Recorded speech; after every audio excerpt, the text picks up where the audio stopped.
An election in Myanmar put a new government in place, but there's not much hope for change. They're bombing every day. It's still military dictatorship. So nothing's changed. I'm Marco Werman. Today, the way forward for Myanmar after an election that's seen as a sham. Also, the most vulnerable populations in Tehran navigate life in wartime. And at the Paralympics, the wet snow has been extra challenging. The slush maybe added an extra element for those of us skiing with one pole. Plus, lots of international films are up for Oscars, like a Brazilian thriller about dissent with the government that feels eerily relevant. They are just living their lives, and suddenly they become the center focus of the government going after them. That sounds like ripped out of the headlines right now. That's all ahead today here on The World. This is The World. I'm Marco Werman. Thank you for being with us this Friday. Ramping up and only up. That's how U.S. Secretary of Defense Pete Hegseth described the plan for U.S. military operations going forward in the Middle East. Today will be, yet again, the highest volume of strikes that America has put over the skies of Iran and Tehran. The number of sorties and number of bomber pulses, the highest yet. Ramping up and only up. U.S. and Israeli forces have been bombing Iran for nearly 2 weeks now, with bombs falling mostly on the densely populated city of Tehran. According to Iran's Red Crescent Society, the strikes have already killed more than 1,000 people. The World's Shirin Jafari has been in touch with people on the ground in Tehran, and we begin today with Shirin to get a sense of what she's been hearing. So what kind of things are people there sharing with you, Shirin? Well, Marco, they are telling me that the intensity of the bombings has dramatically increased. This is in line with what the Secretary of Defense said today. So far, the majority of the targets have been military or governmental buildings, but we've also seen some infrastructure being hit, like the fuel depots near Tehran. Some cultural sites have also been damaged. We saw some reports of that this week. And of course, a girls' school was hit on the first day of the war. And the evidence so far points to the U.S. being responsible for that bombing. Something that I've noticed in the past 24 hours is that the targets now include checkpoints. These are checkpoints that are set up by the Iranian government forces, and these are popping up across Tehran. The security forces search cars and they ask questions. It's basically a way for the government to keep track of people's movements, and it's a way for them to show that they're, still in charge. But of course, these checkpoints are targets now, and U.S. and Israeli forces are bombing them. And that's concerning, Marco, because regular people, civilians, also go through these checkpoints. Yeah, and as you talk about checkpoints, I wonder if people are staying in Tehran, or are you seeing significant movement of people leaving the city? I've been monitoring that since day one. Two observations that I have. One is that early on in the war, some people left the city thinking that this war would only last a couple of days. Many went to the north of the country. That's where a lot of people go for vacation. It's near the Caspian Sea. There are villas, and it's actually really beautiful. But then as this war went on, people started to realize that they can't pay for a place to stay in the north, keeping in mind that this war could go on for a while. So some of those people returned to Tehran. And of course, some people didn't leave at all. That's the thing with war. People experience it differently depending on their socioeconomic status. People who can afford to pay for lodging, for example, can leave town. Those who have a car and can pay for fuel, they leave. But for many, that's not possible, and they stayed behind in Tehran under the bombardments. We should remember, too, that just before this war started, thousands of Iranians were out protesting the dire state of the country's economy. Iranians have also borne the brunt of U.S. sanctions. What are people telling you about how that's impacting them? Yes, so Marco, this war is a disaster for the working class, those who live paycheck to paycheck. Day laborers, for example. I've been in touch with one woman who cleans houses for a living. She's been out of work for nearly 2 months because, again, before this war started, there were protests and the subsequent crackdown. So she has been out of work for that whole time since the beginning of January. And she said that her 2 kids can only get 1 meal a day now. The price of everything has gone up. whereas before she might have been able to afford a bag of rice, now she can't even afford that. And these families typically have no savings to fall on during crises like these. And these are the most vulnerable people who bear the brunt of this war. So as I mentioned, people in Iran have been killed. There have been many injuries. So what are you hearing about hospitals and whether they're functioning? Can people get medical care if they need it? So far, the majority of the hospitals across the country are functioning. 18 health facilities were hit according to the World Health Organization, but the others are operating. I saw a post on social media from a young man who is disabled. I've been following him for a long time, and he said that this is a really difficult time for people with health conditions or disabilities. Many can't get any medical help that they need because they can't leave their homes. Movement has become challenging for some of them, and their caretakers aren't showing up because of the bombings. So again, that's having an impact on their lives and their well-being. Yeah, and we have to mention another vulnerable group, children. Of course. One woman that I know who takes care of children with autism has been posting regularly on Instagram. It really depends on when she can get access to the internet. The Iranian government has cut off the internet since the beginning of the war, but some people do manage to get online if they can buy really expensive digital tools, VPNs, that help them circumvent the ban. Again, another disparity that we see in this war. But this woman's last message really struck me. She said that one kid that she's been taking care of is struggling because schools are closed. And she said the house feels like solitary confinement for him. And the loud sound of the jets and the bombings make him really agitated. Here's how she ends the post. She ends it with this sentence. She says, "We need to take extra care with children in this difficult time because the shoulders of children are too small to carry the weight of wars." It is a heartbreaking thought with which to end this conversation, but what she says cannot be debated. The world's Shireen Jafari, thank you very much for bringing us these views from inside Iran. You're welcome, Marco.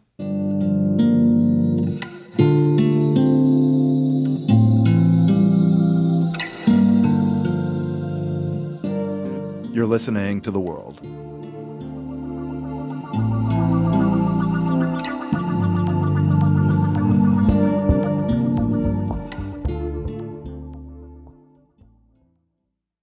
This is The World. I'm Marco Werman. Of the thousands of immigrants swept up in the Trump administration's deportation campaign, there's one group you may not have heard much about, Asians. That's in part because many Asians have not volunteered their stories of being targeted by federal agents. In Chicago, WBEZ's Esther Yoonji Kang has been hearing why the community has been so hesitant and what might be changing. On a rainy night in January, Rabia Amin and her family are packing some essentials to send to her dad. These are his eye drops that he has glaucoma and cataracts. And it's pretty hard to get in Pakistan. 63-year-old Asif Amin Chima had been deported to his native Pakistan about a week before. Now, Rabia's sister was getting ready to fly there to help him get situated in a country he had not lived in for 30 years. The family packed diabetes test strips, shaving gel, a blood pressure monitor, and new clothes for her dad. He'd lost so much weight while he was in detention that his old clothes no longer fit him. Amin says her dad lost over 30 pounds in 3 months and weighed only 140 pounds. And I know he lost more weight after that. He's very bony, face is very chiseled, and it's very saggy as well. Amin's dad was arrested by federal immigration agents minutes from his house in West Suburban Addison in September, in the early days of the Trump administration's Operation Midway Blitz. He'd begun the process to get legal status decades ago and thought he'd done everything the government requires. So, like many immigrants in the U.S., the Amin family never imagined Chima would be picked up by federal immigration agents. I came from a perspective that we're hardworking, that we weren't criminals, nothing was ever going to happen to us. But then something did happen. Amin says while her dad was on his way to work, his car was blocked in by Border Patrol agents. Maybe they just saw that he was a brown man. They arrest people and then ask questions later. The months that followed were harrowing. The family learned Chima had a removal order for a missed court date, something they say their former immigration lawyer never told them about. And then, just as he was about to get deported, he collapsed at the airport and ended up in the hospital. Once he recovered, he was sent back to Pakistan. When Chima was first arrested, the family lied about where he was. They told friends and relatives that he was sick, which was true because he had a host of health issues. But the Amins hardly told anyone what had really happened. They thought Chima would be released soon.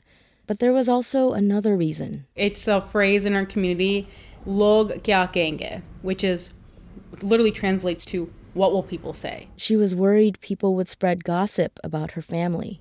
You know, when you're dealing with so much, the last thing we need to worry about is having to defend our family name. So for 3 months, the family suffered in silence, trying to keep their hopes up and their dad's sandwich shop afloat. But after Chima collapsed, fearing he might die in detention, the family started talking to news reporters and held a press conference calling for his release. He was still deported on New Year's Day. So we tried to play nice, we tried to play fair, we tried to keep it quiet, but you don't win staying silent. And I think it hurts you more. Amin's father is one of more than 140 Asian immigrants in Illinois arrested during the second Trump administration. Nationally, that number is close to 8,000. That's according to a WBEZ analysis of data obtained by the Deportation Data Project.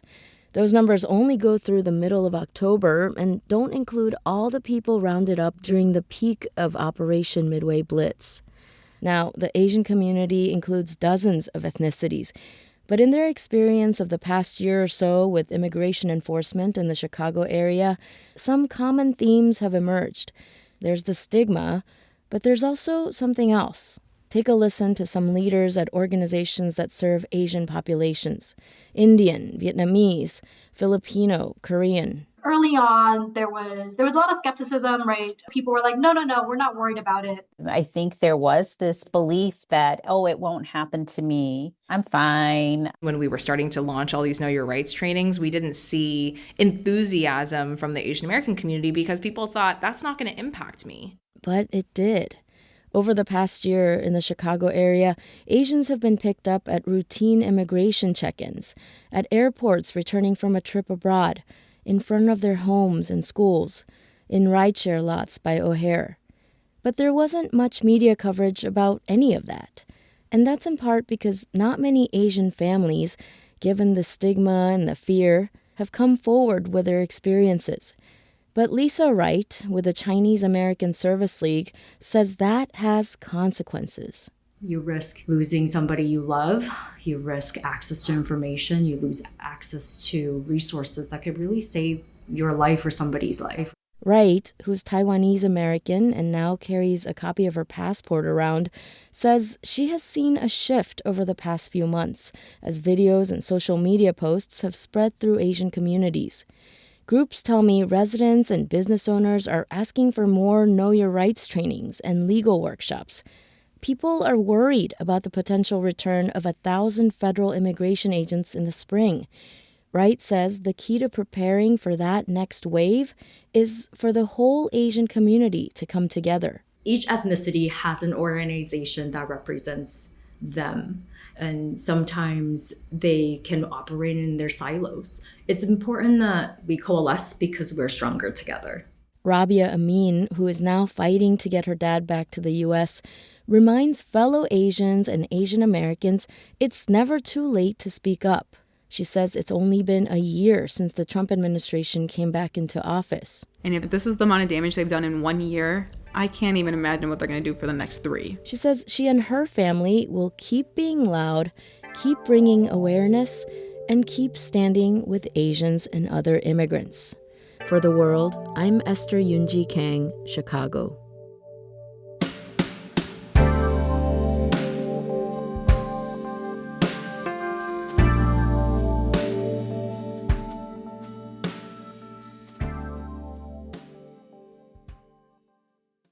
In her hometown of Prince Albert, Saskatchewan, Canadian skier Brittany Hudak is a big deal. She's a three-time Paralympics medalist and currently competing in this year's Paralympics in Milano Cortina. To come from Prince Albert, Saskatchewan, and her story is pretty incredible. Hudak was born with a left arm that ended just below the elbow, no forearm or hand. This year, after an impressive race that landed her a bronze, she acknowledged to the CBC that the course was not ideal. Today I saw the conditions, knew it was going to be a grind, but I think I know I sometimes thrive in that, and it's the same conditions for everybody, but I did think the slush maybe added an extra element for those of us skiing with one pole. And those slushy conditions are part of a bigger problem for winter sports, one that's been especially pronounced at this week's Paralympics, where temperatures have gotten up into the 50s. Warmer conditions change the snow in ways that introduce new injury risks for these athletes in particular. Dr. Sarah Eby, head team physician for the U.S. Para-Alpine ski team, explained the problem to the Associated Press in a video. One of our Olympic athletes skiing on variable conditions, it's going to be riskier, certainly, but they've got two knees. They've got all of their muscles working right when they need them to work. Thinking about our para-athletes, maybe they only have one leg. They're relying more on equipment that they can't adjust. The athletes themselves say the slush also keeps them from performing their best because they're competing more cautiously. Calls to change the March timing of the Paralympics are growing louder. Olympic officials are reportedly considering it.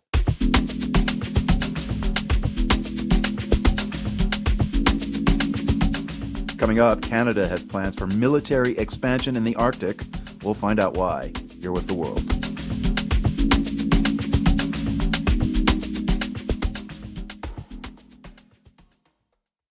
This is The World. I'm Marco Werman.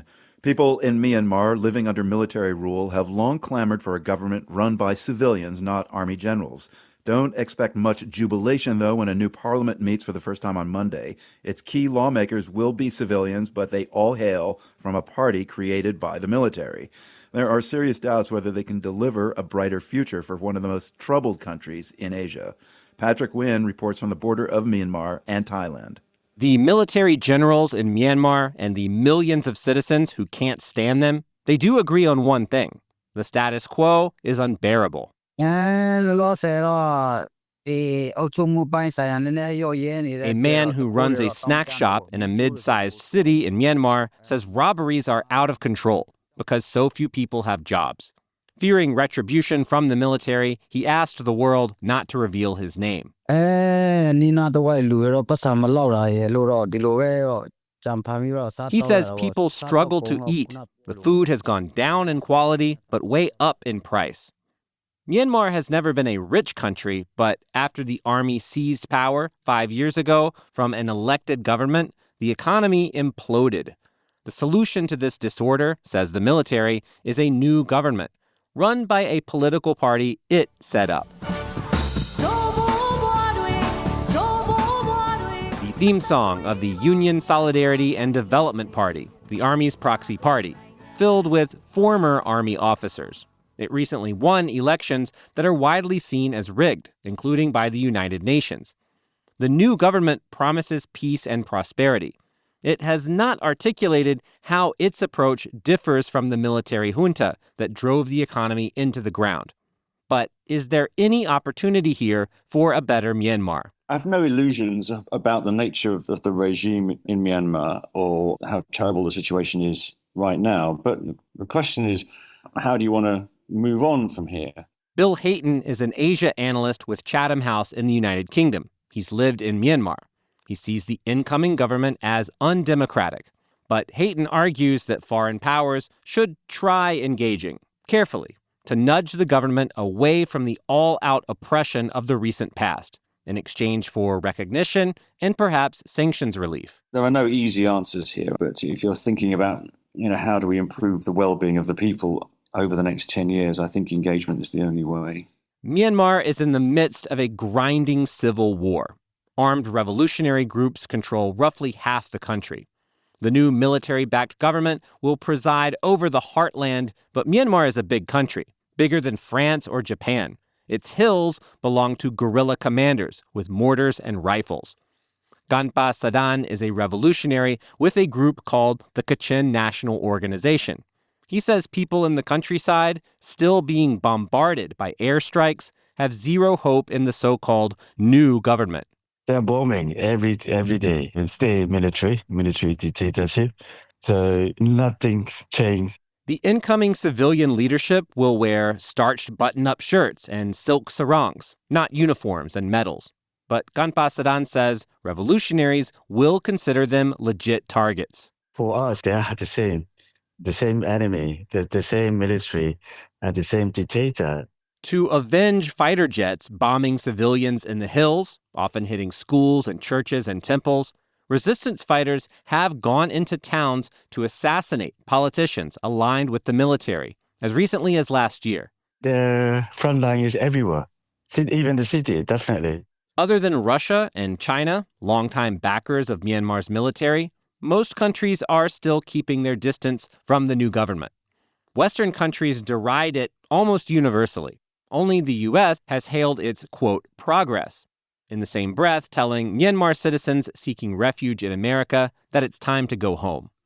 Bill Hayton of Chatham House says now is the time for foreign powers to reach out to those oppressed by the military. We'll have to create a wish list from the exiled and opposition groups themselves. I mean, they're all going to have their own demands. He says pushing that wish list on the military-backed parliament might not work, but it's better than nothing. The first order of business for Myanmar's parliament, convening Monday, is to choose a new president. One of the top contenders is Min Aung Hlaing, the military's leader. He's the one who staged the coup that sent Myanmar spiraling downward. Speaking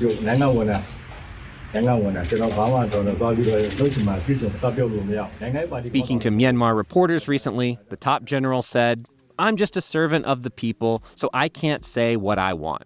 But safe to say, if he really wants the presidency, that's what he'll get. For The World, I'm Patrick Nguyen, Chiang Mai, Thailand.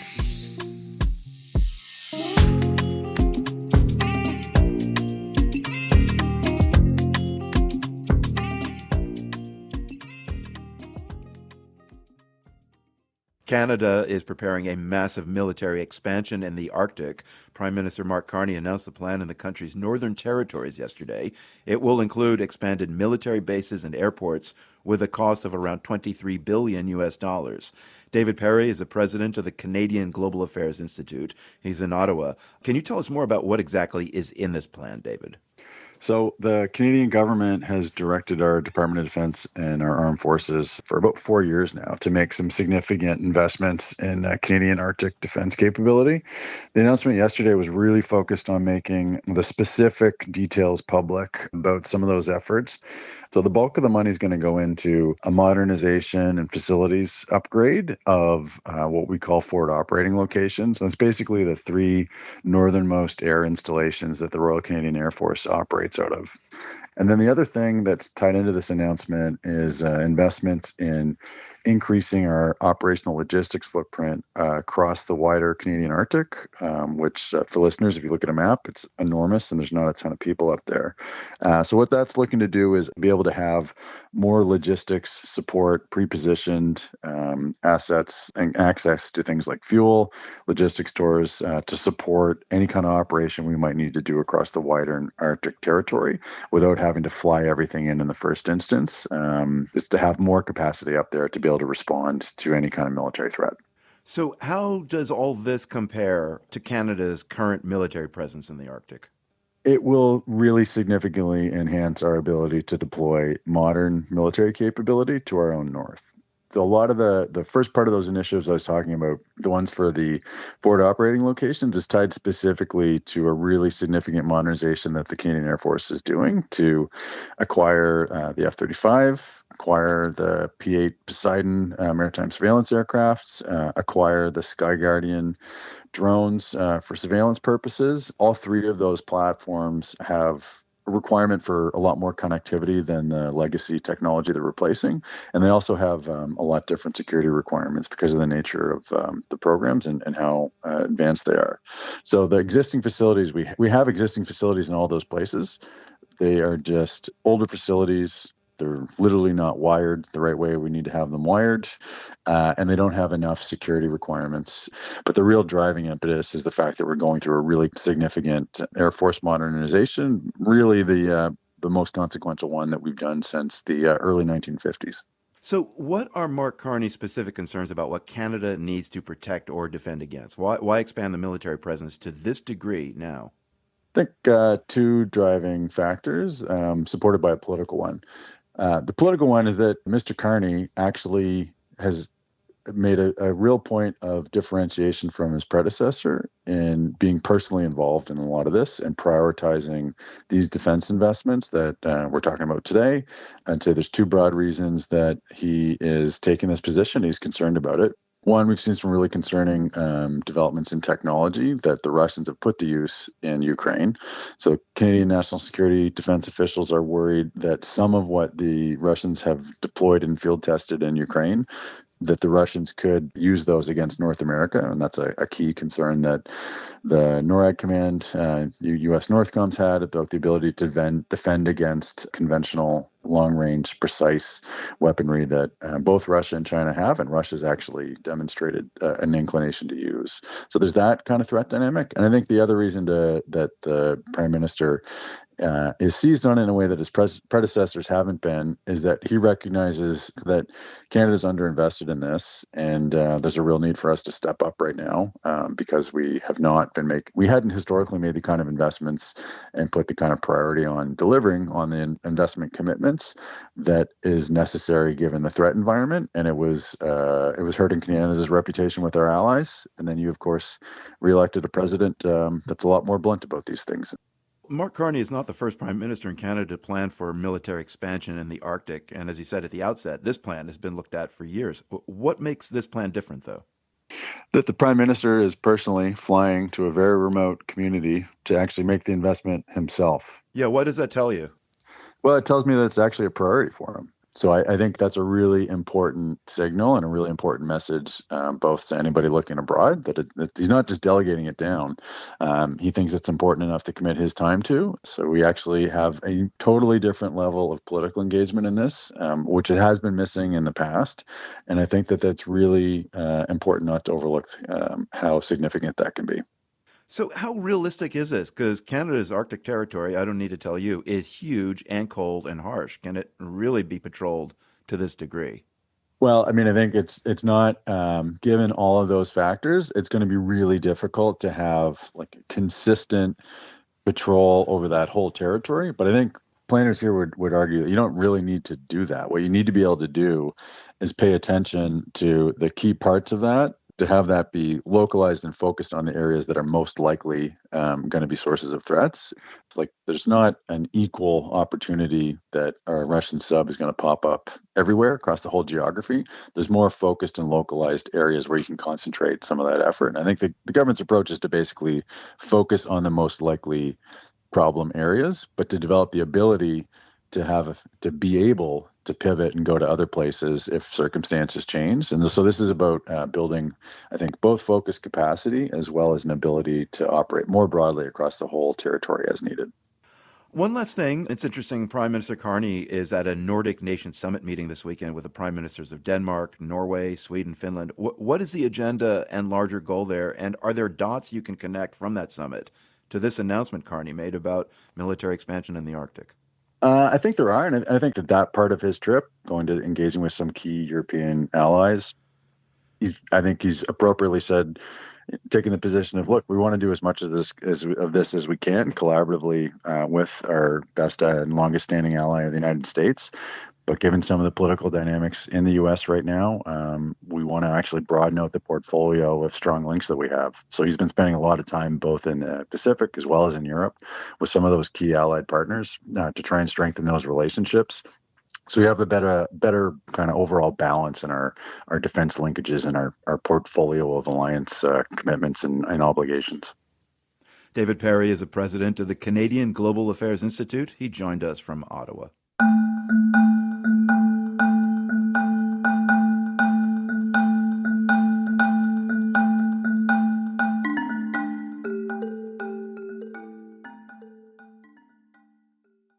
If opinion polls are correct, then France is poised to swing to the right over the course of 2 rounds of local elections starting this Sunday. There's speculation that Paris, which has been run by a socialist for a quarter of a century, could buck the polls.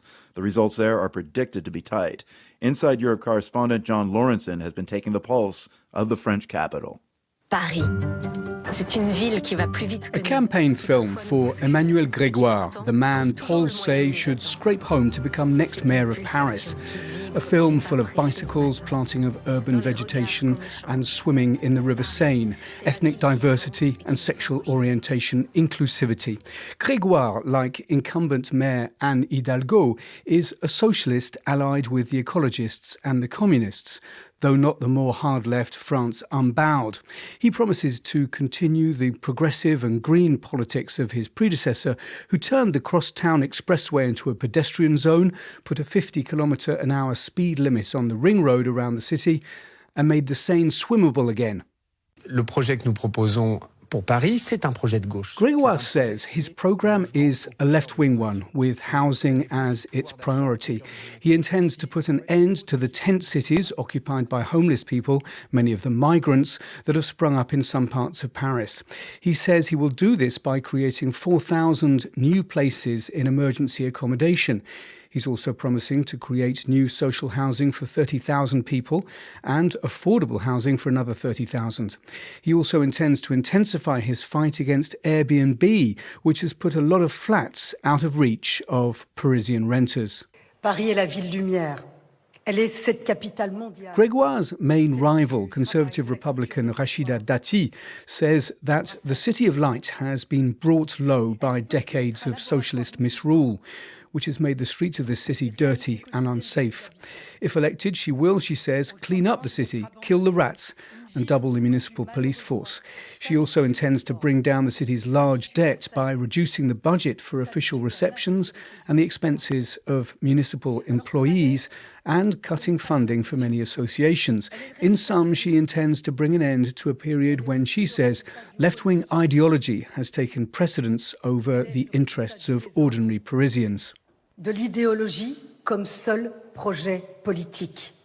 In many other towns and cities in France, Marine Le Pen and Jordan Bardella's National Rally look set to make gains. That's not the case in Paris.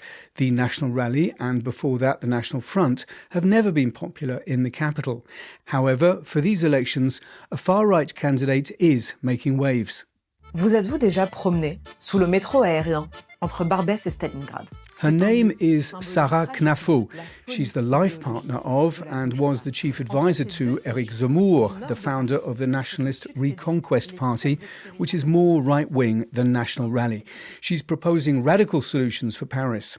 She wants a massively expanded and armed municipal police and the so-called reconquest of neighbourhoods she describes as lawless zones. She would also roll back the anti-car measures taken by Anne Hidalgo. She's tipped to come third in the first round on Sunday with about 13% of the vote.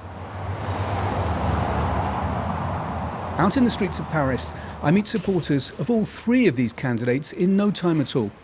Je vote pour qui? Je vote pour Sarah Knafo sans peine. Parce que son programme. Who am I voting for?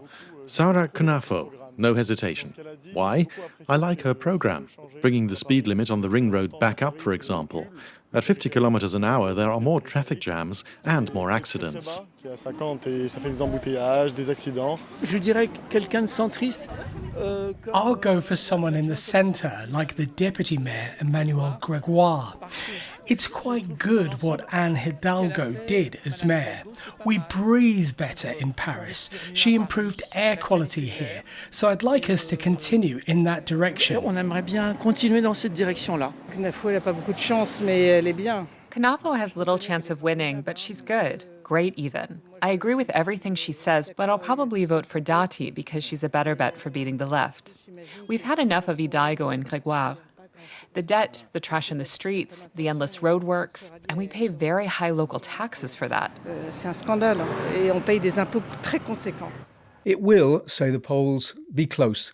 Parisians will be glued to their screens on Sunday night to see how this is going to play out. Although local, these elections are widely regarded as a political test ahead of the presidential elections in 2027. That was Inside Europe's John Lawrenson with our partners, DW.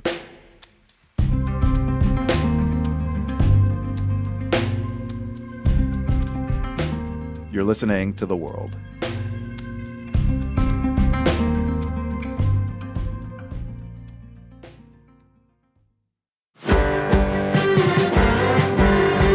This is The World. I'm Marco Werman. Foreign films are getting a lot of Oscar attention this year. In fact, out of all the categories, nearly half are international productions. 2 are in the coveted Best Picture category. From Brazil, The Secret Agent. Then there's the family drama, Sentimental Value, from Norway. Here to talk with us about the nominees is film critic Sarah Vincent. She's based in Cambridge, Massachusetts. So, Sarah, I think back to 2019 and the excitement around Parasite from Bong Joon-ho in South Korea becoming the first non-English language film to get Best Picture. This seems an even buzzier year for foreign films. What's your hot take? I actually wish it was more foreign films, because the foreign films that are front and center almost feel like American films or mostly English language speaking films. And so I am a little disappointed that other films didn't get center stage that weren't English speaking. Like, can you name just a couple? Absolutely. No Other Choice comes to mind, first of all. It was a great movie. It's with the master, Chan-wook Park, and he is just one of the best directors to ever live. And that's from South Korea, correct? Correct, yes. Every year he's besting what he did before, and considering he was already at the top of his game, that seems like an impossible thing to be able to do, but he does it every single time, and with No Other Choice, what he did with sound design and with an adaptation of a book is just amazing, and the acting was phenomenal, and it seemed to get no buzz whatsoever. No one seemed to care. Still, though, how significant is it to see almost half the nominees this weekend, regardless of category, coming from outside the U.S.? Isn't that important? It is important in the sense that it elevates the visual style, and that is what's important. It'll hopefully teach people to expect more from movies, to learn the language of visual richness as opposed to just someone putting a camera somewhere and action unfolding in front of it. So I'm hoping that's what elevates the game.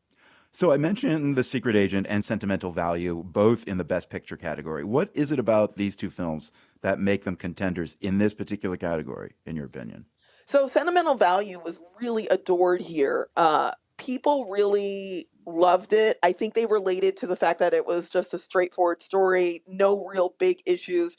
And there was a theme in movies this year about, 2025, about fathers who were flawed, and at the 11th hour, they're trying to make it work. We had that. Jay Kelly, Hamnet is one of them, a father who they prioritize their work, but they also still want to be considered a good father. There were a lot of those movies this year, and I think Sentimental Value was at the front end because of the quality of the acting and the quality of the movie. The Secret Agent and Sentimental Value, both nominated in the Best Picture category, with 2 very buzzy films from Hollywood, Sinners and One Battle After Another, also in the Best Picture category. When you look at those 2 pairs of films, what strikes you? So, for me, my favorite is Sinners. Hands down, I'm putting on, if I could control the world, Sinners is winning everything, but I don't. And so One Battle After Another is the one that is probably going to take everything and run away with it. However, I think for me, The Secret Agent resonates more, even though it's about the past. It feels very present day because you have the revolutionaries. They don't intend to be revolutionaries. They're just ordinary people, dentists, scientists, just normal doctors who are just living their lives, and suddenly they become the center focus of the government going after them. That sounds like ripped out of the headlines right now. And Wagner Moura is an amazing actor. He's really phenomenal in it. And again, if Sinners couldn't win, I would want him and all of Secret Agent to take it all, because it's such a phenomenal movie. Very surreal in some aspects that it's almost off-putting, but if you can hang in there, it's an amazing and rewarding film and quite moving. Yeah, more nuanced storytelling, isn't it? It is. I mean, the Academy Awards are the Academy Awards. At the end of the day, it's Hollywood elites who are making the selection. So is something changing in Hollywood? I don't know. I think people are expecting more artistic rigor because these are very rigorous, not approach. Some of these are very rigorous and artistically interesting films. Like Train Dreams was a bit of a surprise. Train Dreams, yeah. Yeah, it was predominantly on streaming, and I thought it wouldn't be successful on streaming, and it really needed a theatrical success to really appreciate the way that it was shot and the counterintuitive narrative style that was very lyrical and not exactly traditional and conventional. And so I think we're seeing that these are films that are made with that artistic focus in mind, but are still approachable in storylines. Like the storylines are still pretty recognizable and conventional overall, but except for Begonia. but for the most part, they're artistically, visually more complex and something that might have been nominated 10 years ago. Well, to that point, I saw It Was Just an Accident, and then we interviewed filmmaker Jafar Panahi from Iran.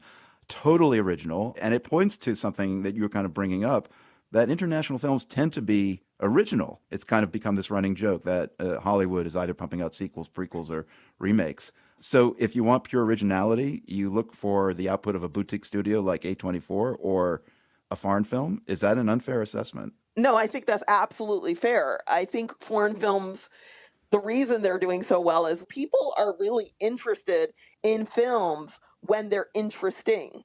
They'll come to the movie theater if they think it's interesting. They'll even come if it's a sequel or a remake or something, if it's something they want to see. But if it feels like a been there, done that situation, they'll wait until they're at home and there's like more bang for your buck. You can have everybody over and watch Netflix and watch it on your streaming service of choice. But yeah, I mean, Jafar Panahi, I'm actually really sad that he hasn't gotten more attention, and I don't understand why. Like, I understand he got nominated, but I'm actually surprised that he didn't make Best Picture, and there's really not a lot of buzz about It Was Just an Accident, and that was actually my favorite going in before I saw The Secret Agent. It's always a struggle to seek out foreign films on streaming services. I watched The Secret Agent by renting it on YouTube. So is there one foreign film or Oscar snub that you would definitely recommend? Oh my goodness. So number one, No Other Choice. If you haven't seen it, you have to see it. It's amazing. No Other Choice from Park Chan-wook. Oh my goodness, one of my favorite directors, and a master. Sarah Vincent, we're going to have to leave it there. Thank you so much. Have a great one. Enjoy the show. Sarah Vincent is a film critic based in Cambridge, Massachusetts. The World is produced by GBH and PRX, broadcasting weekdays from the Nan and Bill Harris studio in Boston and from the Department of Communication at UC San Diego. Find us online anytime at theworld.org and check out more of our original reporting on YouTube.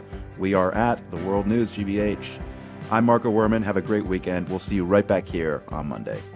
The World is supported by the Carnegie Corporation of New York, working to reduce political polarization through philanthropic support for education, democracy, and peace.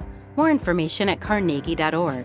By the Lumina Foundation, committed to a fair, universal system for learning beyond high school that offers every American the chance for a better life. luminafoundation.org.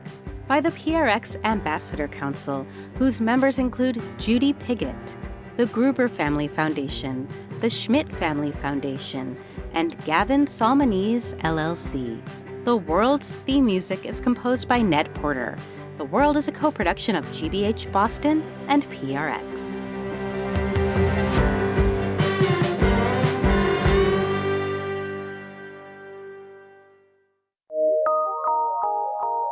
PRX.